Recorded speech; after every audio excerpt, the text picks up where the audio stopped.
Welcome back to the channel. I've got a very exciting video today because I'm going to be making one of my most requested projects to make on the channel. A couple of years ago I had one of my biggest videos on the channel, which was inlaying a tabletop. It's where I made some edge banding and I inlaid it into a Celtic style pattern onto a tabletop. And since that video I've been bombarded with comments like these.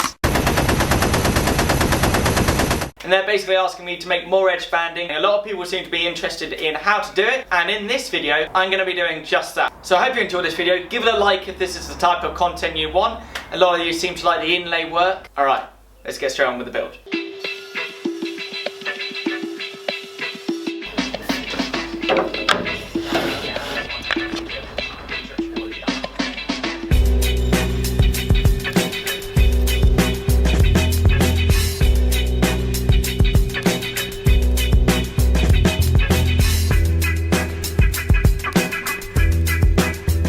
This is the pattern I'm going for. All the dark shapes you can see will be made out of padauk and all the light ones will be made out of maple. Now I chose maple because it has a very tight grain, so when I sand this, hopefully the red sawdust from the padauk won't get embedded in the lighter wood's grain, because maple doesn't really have much open pores in it. So it's going to be a really nice white and red look. Now all these squares, as you can see, form the diamonds in the middle of the edge banding, and they're the only square pieces you need to cut out. All the rest are triangles. So the triangles are perfectly half the square. So if I measure the diagonals on the square, it's 20mm, so I need the thickness of the triangles to be 10. So I'm going to mill them up at 10 and tilt the table on my bandsaw, so then I can keep flipping the piece and cut some triangles. So I hope that makes sense. If it doesn't, just continue watching.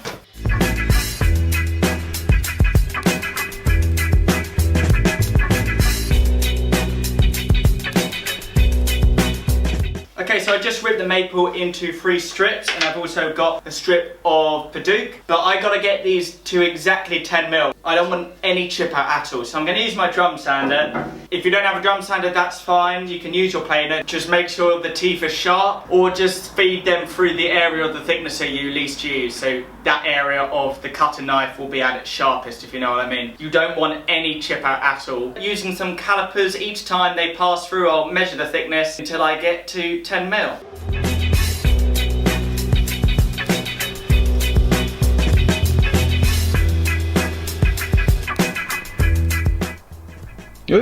Oh, no. Yeah, there we go. Alright, so I tilted the table, and I've also made this crosscut sled, which is for 45-degree cuts.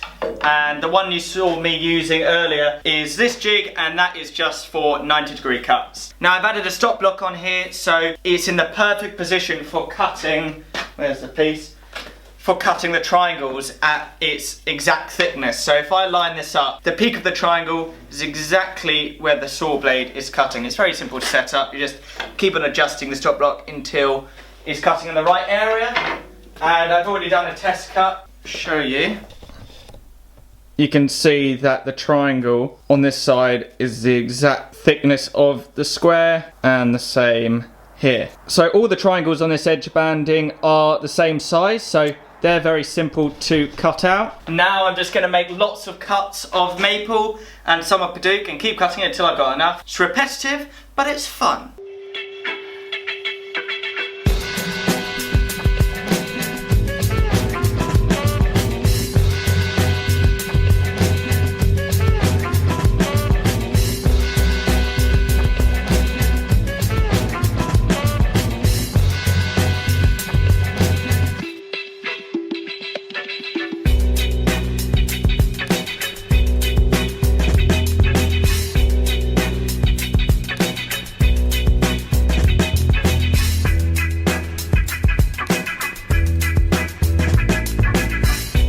So I've cut out all the triangle pieces. So now I've got a load of maple triangles, lots of padauk triangles, and I've got some padauk squares. That's all the pieces you need for this edge banding. I highly recommend setting up your bandsaw correctly if you're making edge banding. I made a video on how to set up your bandsaw correctly. If you want to check out that video, I'll put a card on top of the screen now, or a link in the description down below. In that video I'll show you exactly how to get a straight cut with no drift and no wander, and how that is caused and how you prevent it. And the reason it's so critical to have your bandsaw set up correctly. I, like most other woodworkers, don't like sanding, so if I can minimise the amount of sanding I need to do after, then that's going to speed up this process considerably. Quite often when you're making edge banding and you're cutting out lots of pieces, on each of the face you have to rub it on some sandpaper and get them perfectly flat. But my bandsaw is cutting straight. I'm not actually going to sand the faces. I think I'm going to get a really tight bond just gluing the faces like they are at the moment. What I'm going to do though is sand the edges on some sandpaper. All I need to do is actually one edge where the blade was cutting, because the curve obviously kind of frayed the end. So as you can see, that edge there compared to the other edges is quite frayed. So I'm just going to sand that on some sandpaper, because then all the pieces will meet very tightly and then you'll have no gaps in the edge banding. So I'm going to do that to all the pieces and then we're going to get gluing up.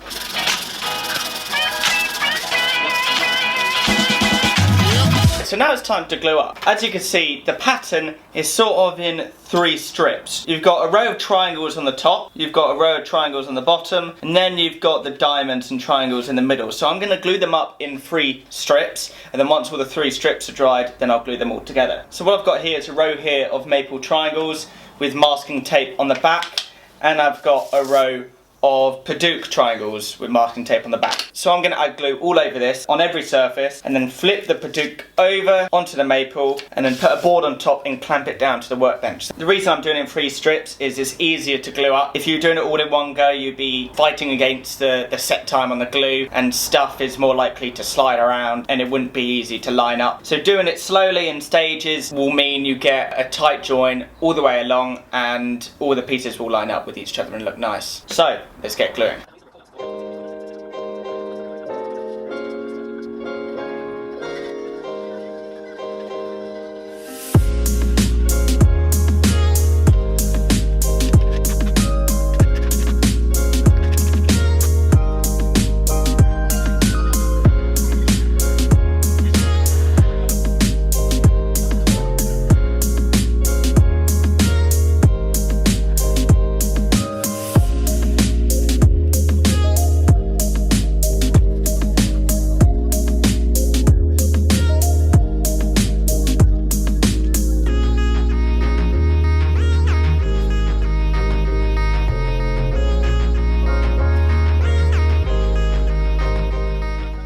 Okay, so I forgot to mention grain positioning. Now I made sure that the grain on all the padauk squares are going in the same direction. On the triangles, it's not a big issue because on all the triangles, the grain is going straight. But as you can see with the diamonds, the grain is going diagonally, so the grain could be going to the left, or if I turn this piece, it could be going to the right. So I made sure that all these diamonds or squares, whatever you want to call them, the grain is going up to the left. And that's very important because when you cut this edge banding into strips and you add a finish on it, when the light bounces on this, you'll notice if one square is off or in a different direction. Make sure the grain on all these pieces are going in the same direction. Now when I'm gluing this up, I marked each piece with a pencil line. As you can see on these pieces, they all have a line on it with a pencil, so then I know if they're all pointing to the left, the grain is all going in the same direction.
is the edge banding complete. As you can see, all the joints are really tight and everything lines up, and that's because we glued it up in 3 stages in those 3 layers. I love the colour contrast between the padauk and the maple, the red and white, and this is going to be some awesome edge banding. If you're new to inlays, this is basically a pattern block, so you can make this in any size you want, and you cut it into strips. You either route out a groove into a tabletop and you inlay it in, or you can just glue it on top of a box or a picture frame. There's so many things you can do with this. What I think I'm going to do is 2/3 of it will be for picture frames. It will be a border of a picture frame, which I think will look quite nice, and I think the other third will be borders around boxes. So I hope you enjoyed this video, I hope you learned something. If you're new to the channel, feel free to subscribe. I do a lot of making videos and you'll be able to see what I turn this into. If you enjoyed this video and you found it helpful, please give it a like. It really helps the channel out and makes the video get shown to more people. If you've got any questions or you just want to chat, comment down below. Thank you for sticking to the end of the video, and I'll see you in a couple of days for the next one.